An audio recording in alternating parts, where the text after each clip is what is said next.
Grand Matin Sud Radio, 7h-9h, Jean-Jacques Bourdin.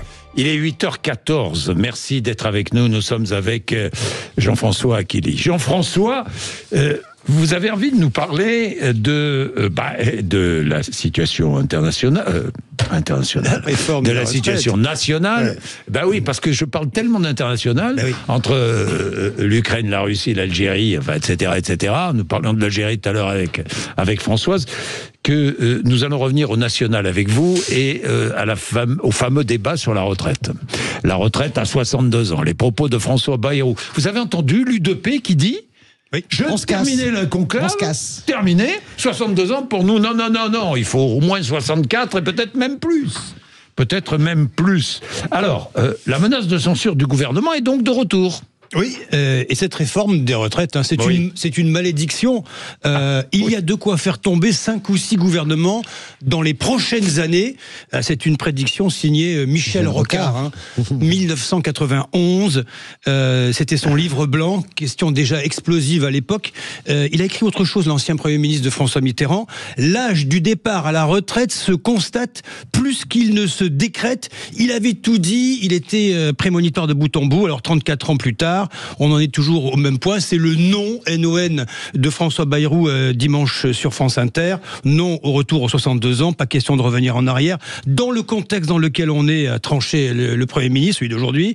Et depuis, c'est le feu. Les syndicats parlent de trahison, ils réclament des comptes. Non, pas tous, la CGT. Pas tous. Mais pour l'instant, CFDT reçu aujourd'hui. Le conclave, il a quand même du plomb dans l'aile. Le conclave a du plomb dans l'aile, oui, ça c'est sûr. Et puis, dans l'interview dominicale, le Premier ministre, il piétine le dialogue social, tout en expliquant avec conviction qu'il faut associer les partenaires sociaux qui sont trop souvent écartés depuis des années. C'est un et en même temps.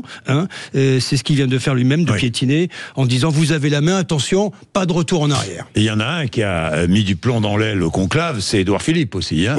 Dimanche dans son discours, vous l'avez remarqué. Mais attention, peut-être que l'opinion publique a évolué sur la question de l'âge de départ à la retraite. Ça, je ne sais pas. Bon, François Bayrou ne vient-il pas de réactiver la machine à censurer ? Alors tout seul comme un grand, le Parti Socialiste, on va voir, qui n'exclut pas de voter, ça a été dit ça et là, une éventuelle censure. Jérôme Guedj va nous dire. Ce qu'il va nous dire, le porte-parole, il est là tout à l'heure. Le Rassemblement National, il ressort la menace, mais quand ? Jusqu'à la fenêtre de tir, personne ne sait. Le Rassemblement National, pardon, je vous coupe toujours, est très embêté. Parce que sa position, retour à 62, à 60 ans, elle ne tient plus aujourd'hui dans l'opinion publique. Donc que faire ? L'électorat de droite est très divisé là-dessus. Alors, ce qu'il y a, c'est que François Bayrou s'est donc, vous l'aviez dit, payé Édouard Philippe dimanche. Édouard Philippe qui avait dit que le conclave n'avait plus d'objet, qu'il fallait avancer sur le réarmement. Bayrou donc se fabrique même des ennemis au sein de la Macronie. On va attendre ce qui va se passer tout à l'heure aux questions au gouvernement à l'Assemblée nationale. Ce sera l'épreuve du feu. Ça va boxer là, je pense. Le réarmement, c'est l'épreuve du feu. Est-ce que François Bayrou s'est-il mis dans cette situation ? Et pourquoi maintenant ? Alors pourquoi maintenant ? Parce que le contexte dont il a parlé, c'est celui de la guerre en Ukraine, des conséquences en Europe, les 100 milliards à trouver, 100 milliards pour le réarmement, c'est la volonté d'Emmanuel Macron, alors que les caisses sont désespérément vides et qu'il faut sauver à terme le système des retraites. Je rappelle le chiffre de la mission flash de la Cour des comptes, déficit 15 milliards en 2035. 30 milliards en 2045. Il y a aussi la pression, Jean-Jacques, c'est celle du président de la République, qui a pris la main de façon très dynamique sur la scène internationale, qui estime que ça ne va pas assez vite. Il n'est pas content, Macron, il faut que ça aille plus vite. Il n'a plus que 2 ans pour agir. Le temps n'est plus au conciliabule. Et il y a cette réforme ratée. Elle est ratée, cette réforme. Dans la discussion, elle est sans fin. Elle aura traversé, pollué les 2 quinquennats d'Emmanuel Macron. La pression du temps qui court, de la dette colossale du pays, la pression de l'inertie politique. François Bayrou est dans le dur. François Bayrou est dans le dur. Il est dans le dur. D'abord sur la fenêtre de tir, vous savez que tout groupe peut déposer une motion quand il veut au nom du 49.2. Donc je suis d'accord absolument avec ce qu'a dit Jean-François. Il a réarmé la machine à censure. Il est impossible, vous savez, à un moment donné, la parole d'un Premier ministre, ça devrait avoir du poids. Vous ne pouvez pas, pour éviter la censure, promettre droit dans les yeux que vous allez avoir un conclave et d'abord définir déjà les règles du conclave. C'était déjà ça il il y a 3 semaines, où ça commençait à grincer, et ensuite vous expliquez que quelles que soient les conclusions, ça sera comme ça. Le conclave, c'était pour faire venir le Parti socialiste. Non, mais c'est ce que j'explique. C'est-à-dire, c'est pas assez une négociation, mais c'était pas. La censure. Mais c'est ce que je viens de dire à l'instant. Donc la réalité n'est pas là. La réalité, c'est pas que pour. On peut pas raisonner comme ça, Jean-François. On peut pas dire c'est pour faire plaisir au Parti socialiste. C'est pour éviter la censure, mais parce que ça devait déboucher sur quelque chose. La question des retraites n'est pas que la question des retraites. C'est une question philosophique. Et Michel Rocard l'avait très bien expliqué.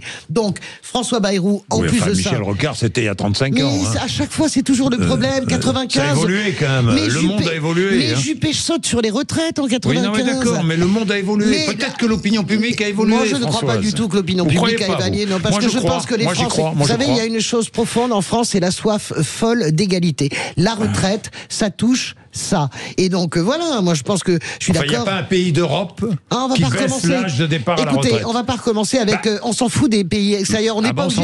Non, on n'est pas obligé d'aller vers le moins 10 ans, Jean-Jacques. On peut aussi considérer qu'on peut faire du rehaussement social au niveau de l'Europe. Peut-être que c'est le moins 10 ans aussi. Rappelez-vous, nous citions il y a pas si longtemps, puisqu'Emmanuel Macron on va dire, s'est épanché là-dessus.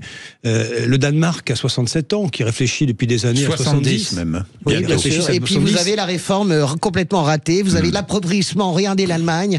Vous avez l'appauvrissement. Parce qu'en France, c'est pas l'appauvrissement. Mais c'est pas ce que je vous explique. Écoutez, on va pas refaire le débat des retraites. Non, mais je vous dis.